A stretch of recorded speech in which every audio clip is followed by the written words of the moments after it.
Hello, it's Kadesha. I'm back with another video.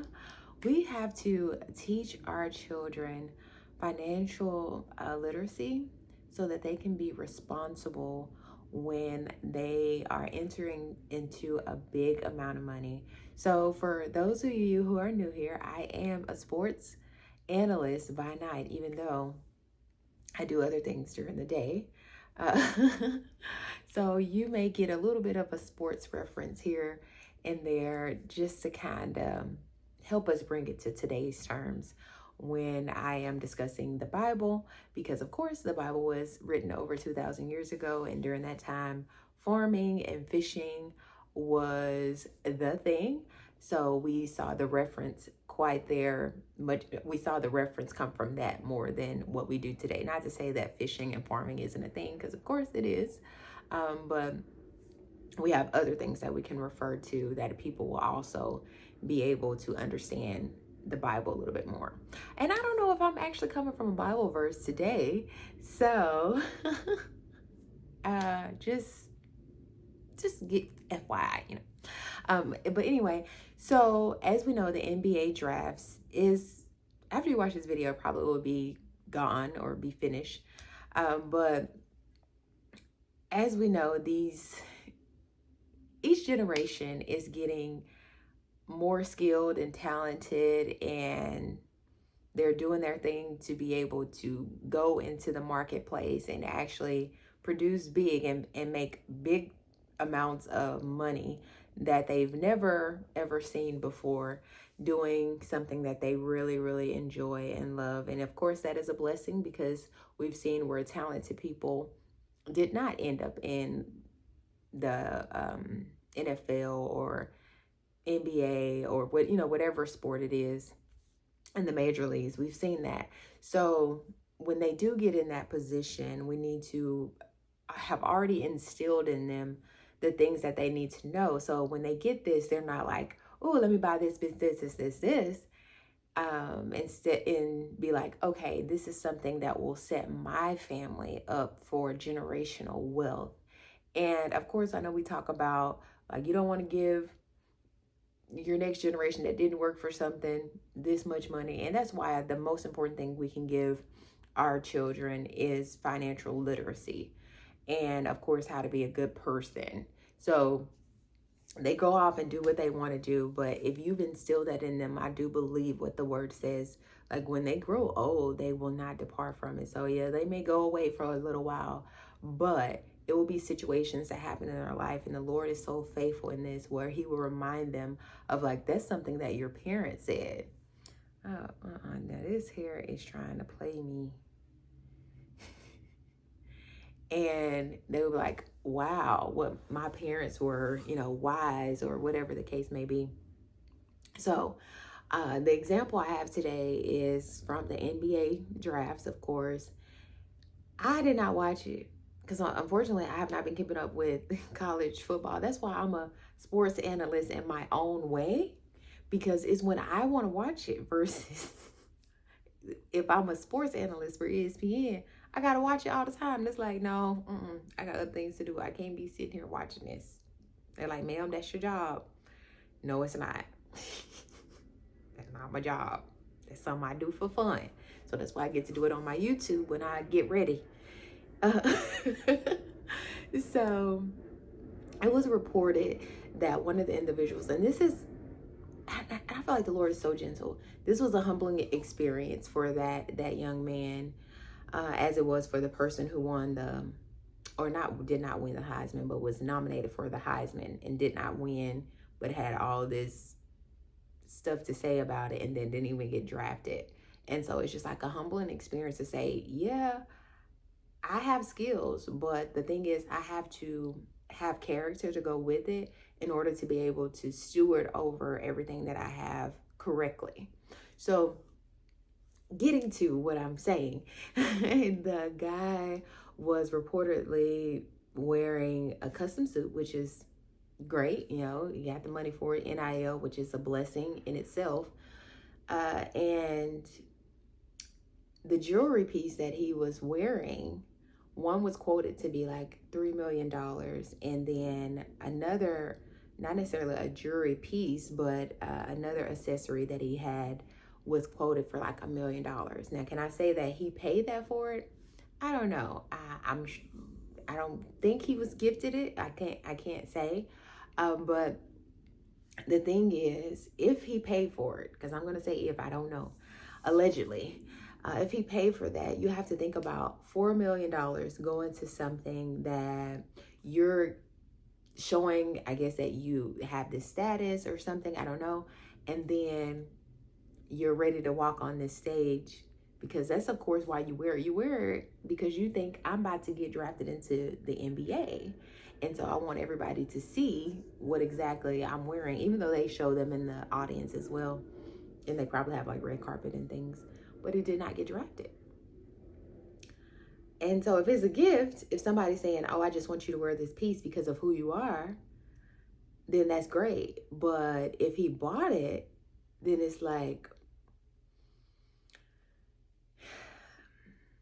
what exactly does that mean? Like, what is you having this $3 million jewelry piece? What does that mean? What does that say? Does it say anything? Does it help anything? And that's the part where I talk about where we need to give our children financial literacy, because this is not to say that if you have money, you shouldn't buy things. Of course not. We all have our things in which we're going to buy. We have a certain amount of money. However, you have to make sure that if you're buying a $3 million accessory, that is not a big portion of your salary. So it's just like if someone who's making $30,000 a year, them doing a 30, I don't know, I'm gonna go a little higher. Maybe 300 is kind of a lot, because I'm thinking about it and trying to scale it to where like what would be considered like a big purchase, but it's like, okay, they didn't really, I'm gonna say $30. Let me say 30. I want to say,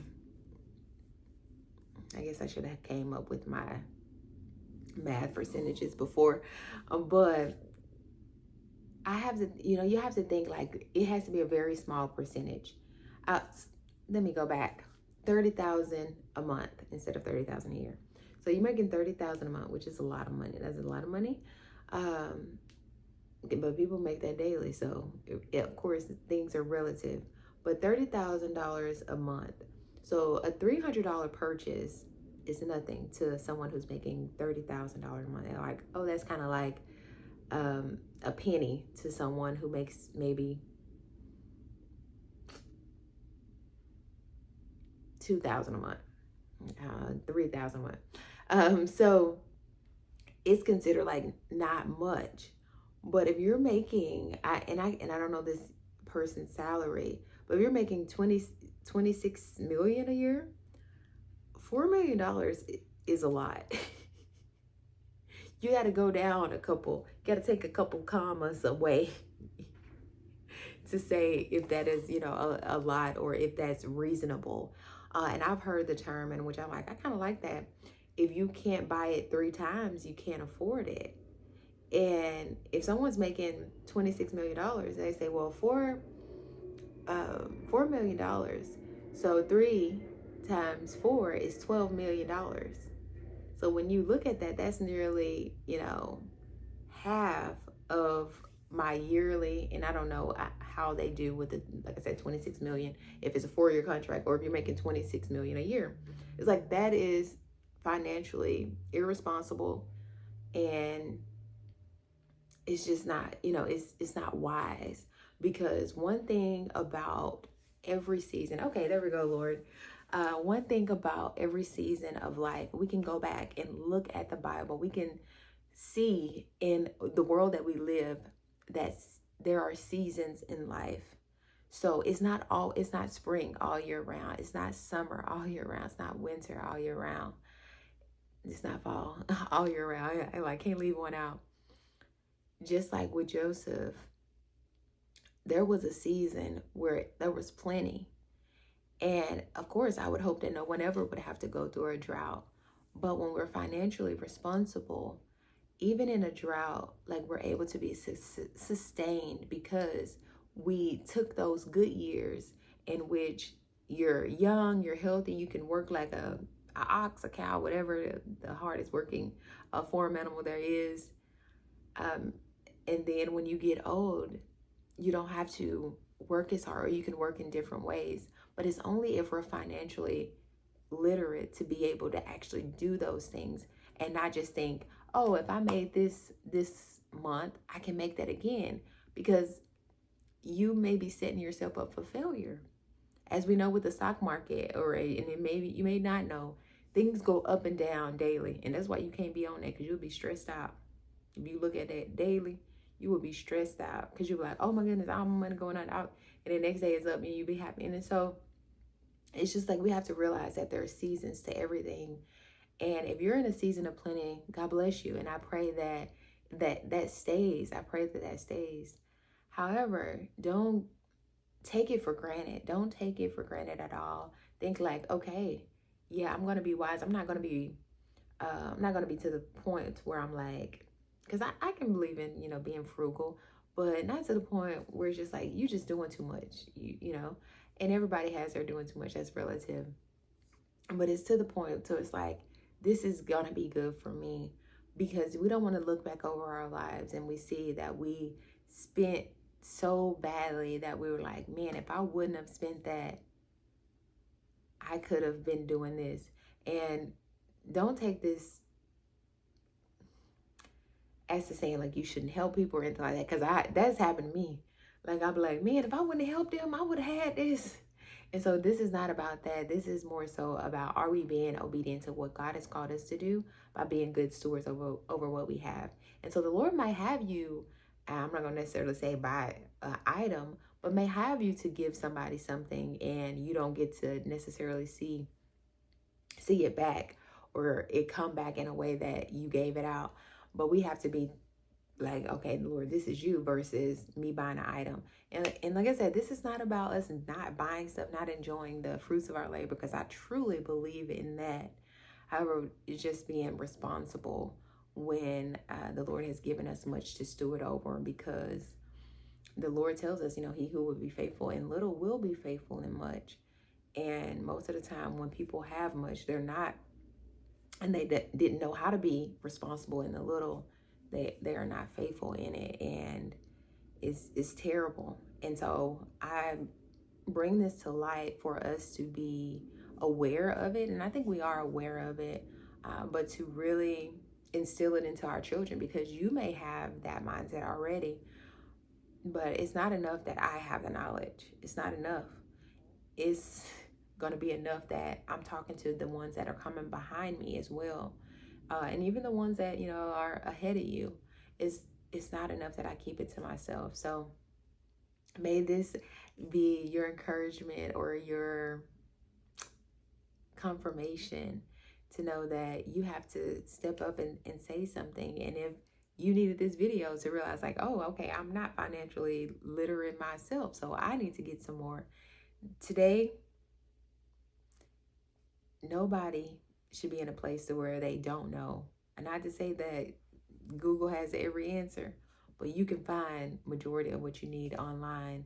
And so unless you don't know how to use a computer, which is another thing, your grandkids, your kids, your friends' kids, somebody can teach you, and they will be happy to do that. So let's get financially literate so that we can help out our next generation, because we need it. I'm speaking for the ones before me, because I need I need the wisdom you got before me. We all need it, really. Thank you so much for watching. Like I always say, sa cambiar que quieres ver en otros. Until next time, bye.